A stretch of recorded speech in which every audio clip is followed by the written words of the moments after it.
Another great challenge, obviously. We're in the process of breaking down their films and met with our kids this morning, and they'll come back this evening for a little walkthrough and an introduction to the Trojans. What I see on film is what you'd expect, a very gifted team, very athletic. You know, not a bunch of weaknesses, very talented quarterback, and they're a team that you have to play very sound on both sides. And a lot of speed, a lot of those kids, running backs, wide receivers, tremendous speed. A lot of gifted kids running around on the back end on defense. So they're what you would expect from SC, a team that is you know, they're where they're at for a reason. They've played very well. Obviously, played very tough at Washington State in a very hectic environment in a big-time college football game, and they'll be excited to play again, I'm sure. Gary, when you went back and dissected the Washington tape on both sides of the ball, what did you make as far as the distinct differences between the two halves? Well, I thought on defense, you know, we did a nice job of getting ourselves in positions to get out of drives and made plays for the most part to get out of those drives. You know, they had the one long drive on the missed field goal. We had opportunity to get out of that one one or two times before, but at the end of the day, we got out of it. In the second half on defense, you know, we were unable to get out of those situations for a number of reasons. Number one, they executed and made plays in those settings and those situations, and they weren't quite as manageable of third down scenarios, but we still got in quite a few manageable third down situations that we weren't able to execute and get off the field, and they were able to execute. That was the biggest difference for the defense in the third quarter. And you know, continued in the fourth quarter. So we needed to, you know, execute a little bit better. I was proud of the defense for the most part, especially in that first half. That's the best first half we played for a long time around here, but it didn't continue. And so as coaches and players need to get better. On the offensive side of the ball, you know, it was just the inability to, you know, make plays. They're a very talented defense. Again, the more you watch them, they are extremely talented and very good at what they do. That being said, there's some opportunities for us to be able to move the football. We had numerous drops. We had opportunities to make some plays out there. There was that weren't made, and against that team, you have to be able to make those plays. And then on the same side of that, with the offensive side, there has to be the ability to, you know, have a threat to throw the ball down the field, to loosen up those run gaps a little bit. They're going to do what they do. They've got tremendous people inside on defense, and they're going to stop those gaps up and let their overhangers make plays. It's not going to change next week or the next week or the next week. You know, they're giving up, what, 8, 9 points a game for a reason. They're very good at what they do. So I thought special teams was a huge bright spot for us. Kickoff team, not many opportunities, but took advantage of those, which was great to see. You know, the punt game, we asked Nick to basically take on Pettis one-on-one, and he was able to do that with some guys running down there to get down there in coverage. Nick did a great job of kicking the ball where he asked him to, whether that was pressure or whether it was kind of a back-off situation, whether it wasn't many people coming at him, and really proud of the way Nick played. He did a nice job of equalizing what we all know is I guess the best weapon in the country as far as a punt returner. So a lot of work to do, back at the grind, and we're going to fight today and keep moving on down the road. You talked a lot about the lack of creases, lack of running lanes for Nall, Pierce. Is that something you can make adjustments along the line? I know you made adjustments as far as pass protection in camp, or is it just a matter of being able to throw the ball and that opens things up? Well, I think it's a lot of who you're playing, you know. No discredit to the other kids on Washington. They're very good, very talented players also, but I think they have elite defenders inside, and when those kids were in there, we couldn't move them around, and that's just the bottom line. And that last drive, we were able to move around a little bit and get some things going. At that point, they had subbed, and there was younger players in there. So their first guys were very, very talented. Again, I'm not discounting those younger kids at all at Washington. I just think those first kids are really, really good, and we weren't able to move them. So will the throw game help? Absolutely. It'll back off the backers. It'll back off the safeties a little bit if you can get that going down the field. And, you know, we weren't able to do that. And you have to also be able to give the quarterback some time if you want those intermediate routes to take place. You know, kids are going to run as fast as they can, and it takes them a little bit to get down there 15 yards across the field or wherever it's going to be, or just, step and throw 3-step fades or 2-step fades or whatever you're going to do. But we were not able to be successful in the throw game really at all, or the run game. So, I mean, look at the numbers, so it speaks for itself. Coach, when looking at some of the calls on pass interference, seems like over the years at every program, at every level of football, there's that question of when do you turn around to look for the ball, in whether or not it's a good call or a bad call. On some of the calls the other night, especially in that second half, how did you feel about where the DB was and if the technique was proper? Well, first of all, there's no such thing as face guarding in college football. So you do not have to turn around to make a play on the ball. And I know you hear it all the time on TV that you've got to turn and look for the ball or they're going to throw a flag. That's not what I've been told. There is no, I have to turn around and play the football. That's not a college football rule. If it is, it's a secret unwritten rule that I don't know about. So were our PIs? Yes, they were. They were all PIs in my opinion. So I thought they were good calls. We grabbed on the one. We didn't turn around and play the ball on the other one when an opportunity was there, so we ran up on the guy. And, so I think that the PIs that we got in that football game, I think there were good PI calls against us, and work to continue to develop to get it where it needs to be. There's some good plays on the ball, and but the ones that were PIs, like I said, in this game, were PIs. Is that how we're teaching it and coaching it? It's a contested spot to be. It's the hardest spot to play, especially against really good players. So our kids are battling to fight to get into the right spot, and we'll continue working with them to teach them to get them there. But I'm not overly worried about our PI calls or the way we're playing things or how we're getting up on things. I mean, if you're going to play some man coverage, which you have to, you're going to get into those spots, and that's where we're at with that one, at least in my stance. The schedule right now is in probably one of the toughest parts of the season. 3 ranked teams in a row. As a head coach, have you ever had a part in the schedule like that where you're playing 3 of the toughest teams in a conference? But I don't think so. I don't know for sure. I don't believe that's ever happened. We ran across some pretty good teams at Wisconsin, but I don't know if there was 3 of them in a row that were ranked or ranked this high. So it's a challenging part of the schedule. There's no doubt about it. That's what you get when you play in the Pac-12, and you got to step up and fight every week. And again, if you have to look at it as an opportunity, and we are where we are, and we have to continue to fight. What was the difference in the mentality of the locker room from the first half going to the second half? No difference. They were ready to play, and they came out, and like I said, there's execution that takes place. There's guys are making plays, but there's no different, and it won't be this week. Those kids are learning how to go through and come out on the field with a professional demeanor and an excited demeanor, just like they did last game and the game before that, and I think they're progressing in that area. They did a good job this game. Prior to, I think the information that's coming back on the sidelines continually gets more professional for me, from my standpoint. Now I'm a little bit more involved at times than I have been as far as from a scheme standpoint, but I think there's some good information coming back, and they did a good job at halftime absorbing the information that was given to them, and they came back out, and obviously it didn't go our way. But it had nothing to do with being ready to play.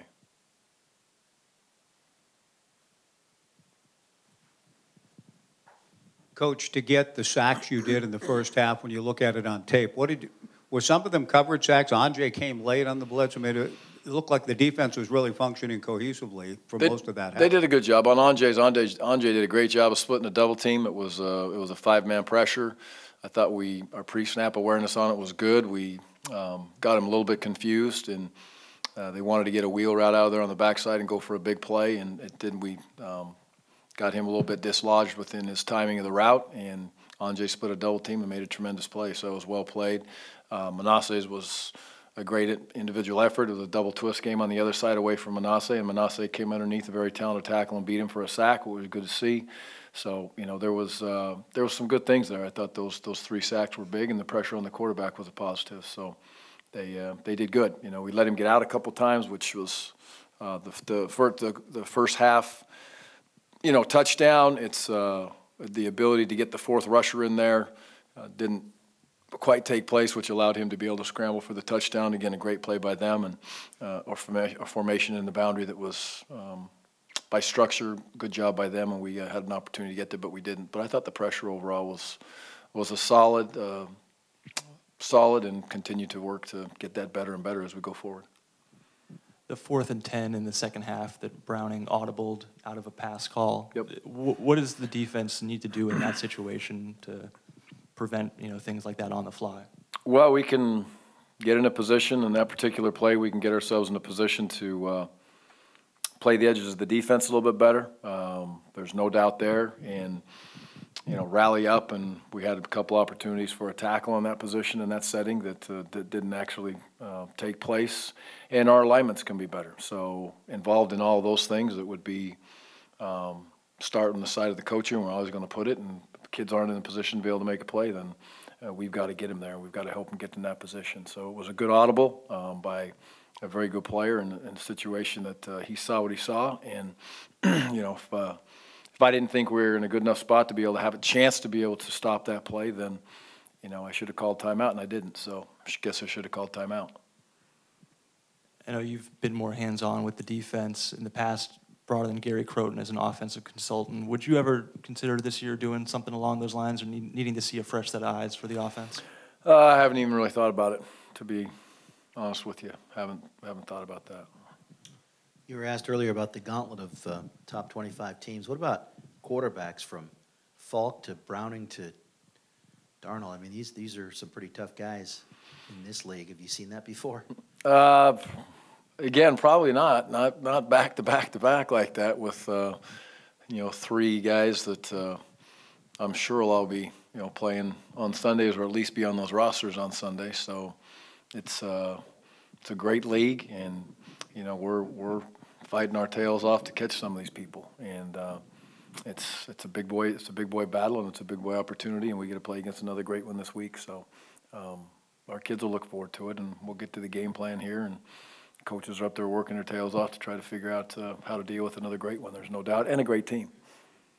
And what are Darnold's qualities that jump out at you when you watch him, the things that he does well?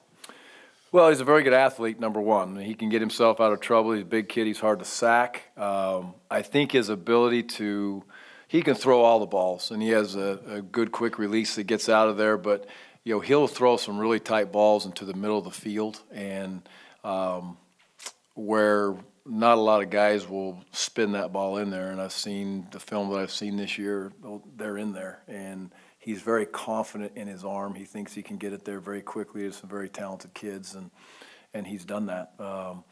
So he's a very well-rounded quarterback from top to bottom. There's no doubt, and you always have to deal with his athleticism also. And he gets out of the pocket, and he's headed to the right, running out of the pocket, just like the kid we just played. Those receivers are going to help him out down the field, and his eyes down the field and his quick release allows him to make some big plays out of the pocket. He has thrown 9 picks, so is that part of that kind of almost a gunslinger's mentality that you're talking about? He'll throw the ball thinking he can get it to his guy, or what? I don't know. I can't sit down and, I'm not the offensive coordinator at USC, or I'm not the young man that's throwing the ball. I'm sure there's reasonings behind all the picks, and they don't want that to happen for sure. But they're there. I just look at what I see is a very talented quarterback that is going to compete like crazy for his team, and he's really good at what he does. What are you hoping to see from Darryl Garrettson now with another week of practice and reps and just going up against that USC defense, where you hope he can go this week? Well, obviously, I'd hope that Darryl would get to where he wants to play and play the type of game that he wants to play, which that didn't take place in the last outing, obviously. So as coaches, we need to put together a plan that best fits him and helps him get him where he needs to be. No one's going to want to play better than Darryl when he gets into those situations. And I'd like to see him be able to get the ball to those receivers. I'd like to see us be able to, functionally move the ball down the field and score some points. And, that's been a struggle. It's been a struggle all year, but regardless, quite frankly, who's been at quarterback or who's been anywhere. So, we got to devise a plan that best fits Darryl and the rest of the offense, and, continue to grow and develop as we get into this week. So it's 1 week at a time. Like I said, it's one fight at a time. And today that fight is develop a plan that'll help Darryl. But I want Darryl to have success, and we'll work hard to try to help them have that. I know you asked a question last week, and another game down your belt now. What is it going to take to turn this season around? Well, that's a great question. I've often said I don't have a magical crystal ball. You just keep on coaching, you keep on banging, and obviously we didn't expect to be in this spot right here, and I think it's important that the kids continue to fight and battle, and it's hard for young men to fight and battle. I get it. I understand all those things, but they will. This crew will come back, and they'll want to learn, they'll want to fight, and it's like I've told them all along, as long as I have the opportunity to be here, and I'm going to work my tails off for them every single day, and that'll never stop, and they know that. And I think the important thing for them is they're gaining ground. And as hard as that is to see at this point for them, I believe they're, working to gain ground, and their mind's right to be able to, make some things happen for them in a positive way. And but when that takes place, I've done this a bunch of times. It's worked out in a positive way, but right now it's obviously not where we want to be. So we'll keep working with them. The opponents are great, and still, are you seeing any improvements from week to week as you move along? Because while they may be improving, you're still playing a gauntlet of opponents. Well, I see that one thing I did really see in this last game. I'm proud of the defensive line, Coach Chad's crew. They're physical against a very physical offensive line. There wasn't many creases in the A gaps and the B gaps. Where they got us in the second half was the outside runs and the stretch plays. Again, you know what I said about that. If you were here after the game, that was definitely, in my opinion, a devised plan for them every week in and week out, and they executed it well, and we didn't. We weren't able to get over the top of those polars as the game went on in the second half, and I think we started to stress a little bit to make those plays as the game went on. So they were very good at executing that. But those kids up front, they battled, they hung in there.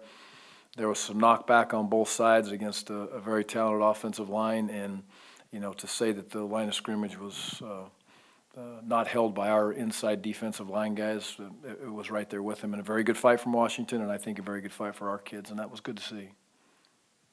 When you look at USC's defense, Gary, what stands out to you? What impresses you most about them as a whole in specific position groups? Exactly what you want out of a defense. Fast, athletic, where they need to be at all the spots. There's very, very good players, and it's nothing more than what you would expect if you're getting ready to play SC and the type of young men that you'd expect them to be able to recruit. They're tall, they're long, they're athletic.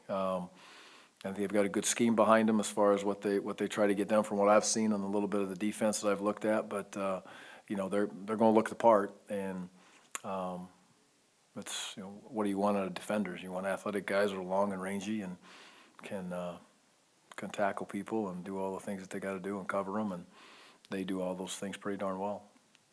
I know you addressed Isaiah not playing on Saturday. Mm-hmm. Can you explain a little bit how that process works as far as position coaches and making personnel decisions? Does that take place on game day? Can you just shed a little light on how that works? Sure. It's worked the way I've been in this business for, 28 years, however many years it's been now. And, I'm a big believer in position control. Those guys know where they're at. They're going to put them in the position to be in the game when they need to be in the football game. You'll have to ask him exactly, or Jason, or whoever it would be Jason and it'd be Coach McGivern, obviously, to see what that situation was. Coach Phillips is a veteran coach. He's going to play the guy that he thought was best, going to give us an opportunity to win that game on that day in that situation and in that setting. It's the way it's always been, and I've never had problems with my coaches making those decisions if I think it's a glaring scenario or an issue that was there. We've talked about it in-house a little bit, and those are our in-house discussions. And but on that day, that's what Coach Phillips believed was best for the Beavs.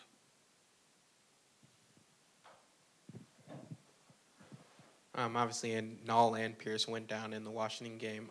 Is Turner going to get a heavier workload this week, or are you expecting those guys to be good to go by USC? Have not seen an injury report yet that's validated as far as where they're going to be for the week. You guys will get your information whenever you get it on Tuesday. So we'll see where those two kids sit and exactly where they're at. But Thomas's opportunities are going to be there for him as he continues to move forward, and he can stay healthy in practice. He'll have more opportunities, and I know that's his plan.